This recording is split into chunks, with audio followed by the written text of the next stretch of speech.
66 హామీలతో 420 రకాల పనులతో అడ్డదారిన అధికారానికి వచ్చినటువంటి రేవంత్ రెడ్డి ప్రభుత్వం మొన్నటి బడ్జెట్ సమావేశాల సందర్భంగా తన బెల్లతనం తన బేలతనం బయటపడింది. ఈ రాష్ట్రంలో నేను ఇచ్చిన హామీలు అమలు చేయగలిగే శక్తి, సత్తా, ఆర్థిక పరిపుష్టి లేదని చేతులెత్తేసింది. ఇవాళ మొన్నటిదాకా అధికారంలో ఉన్నటువంటి టీఆర్ఎస్ పార్టీ, ఇవాళ అధికారంలో ఉన్న కాంగ్రెస్ పార్టీ మేమే అధికార పార్టీ, ప్రతిపక్ష పార్టీ అనే పద్ధతులలో ఇవాళ తెలంగాణ ప్రజానీకానికి ఒక భ్రాంతి కల్పించే ప్రయత్నం చేసిండ్రు.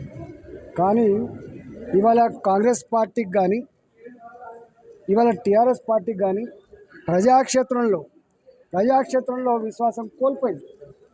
మొన్నటి ఎన్నికల్లో విశ్వాసం కోల్పోయిన పార్టీ బీఆర్ఎస్ పార్టీ ఇవాళ అధికారంకి వచ్చిన తర్వాత అతి తక్కువ కాలంలో 8 నెలల కాలంలో ప్రజల చేత చీకొట్టించుకునేటువంటి ప్రభుత్వం రేవంత్ రెడ్డి ప్రభుత్వం ఇవాళ 35% ఓట్లు సాధించి రేపటి కాలానికి ప్రజల ఆశీర్వాదంతో తెలంగాణ గడ్డ మీద ఎగిరే జెండా కాషాయ జెండా మాత్రమేనని, భారతీయ జనతా పార్టీ మాత్రమే అని చెప్పి ఇవాళ ప్రజలు ఆలోచిస్తున్న సందర్భంలో ఒకటే నేను తెలంగాణ ప్రజానికానికి విజ్ఞప్తి చేస్తున్నాం.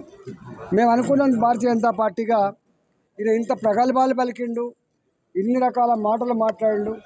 కానీ 2500 రూపాయలు ఏ మహిళకైతే నెల నెల భృతి ఇస్తా అని చెప్పి, రైతాంగానికైతే 10,000 రూపాయల ఇవాళ రైతు బంధు బదులుగా 15,000 రూపాయలు వస్తాయని చెప్పి భావించినామో, 12,000 రూపాయలు కౌలు రైతుకి సంవత్సరానికి ఇస్తా అని చెప్పిండో, చదువుకునే అమ్మాయిలకి ఒక స్కూటీ కొనిస్తా అని చెప్పిండో, ఇవాళ నిరుద్యోగ యువతకి 2 లక్షల ఉద్యోగాలు వచ్చిన 6 నెలల లోపే పూర్తి చేస్తా అని చెప్పి ఏ ప్రగల్భత పలికిండో అయితే అని చెప్పి భావించడం. కానీ వాళ్ళ ఎక్కడ కూడా 4,000 రూపాయల పెన్షన్ ప్రస్తావన లేదు, 2,500 రూపాయల మహిళలకు ఇచ్చే వృత్తి ప్రస్తావన లేదు. ఇవాళ రుణమాఫీ పేరిట 2 లక్షల రూపాయల ప్రగల్భాలు పలికి కేవలం 7,000 6,000 రూపాయలు ఇచ్చి చేతులు దులుపుకునే ప్రయత్నం చేసిండ్రు. అనేక రకాల ఆంక్షలు పెట్టి ఇవాళ తూతూ మంత్రంగా పూర్తి చేసే ప్రయత్నం చేసిండ్రు. కానీ తెలంగాణ ప్రజానికం అంతా కూడా ఇవాళ వాచ్ చేస్తూ ఉన్నారు. తెలంగాణ ప్రజానికం అంతా కూడా అంతర్మదన పడుతూ ఉన్నారు. ఇవాళ మోసపోయినాం, మనం రేవంత్ రెడ్డి మాటలకు మోసపోయినాం. తప్పకుండా ఈ ప్రభుత్వం కూడా గతానికంటే కూడా దిగజాడుతనానికి ఇవాళ ఒడిగట్టింది. రాబోయే కాలంలో విశ్వాసానికి మారుపేరుగా, విశ్వసనీయతకు మారుపేరుగా ఇచ్చిన మాట కట్టుబడే పార్టీ భారతీయ జనతా పార్టీ అనే భావన చర్చ జరుగుతోంది. తెలంగాణ ప్రజలారా, ఇవాళ మీరు చూసిన శాసనసభలో తప్పకుండా రేపు మీ పక్షాన ప్రభుత్వం ఇచ్చిన హామీల అమలు కోసం ఇలా పోరాటం చేస్తామని చెప్పి ఈ సందర్భంగా మనం చేస్తాం.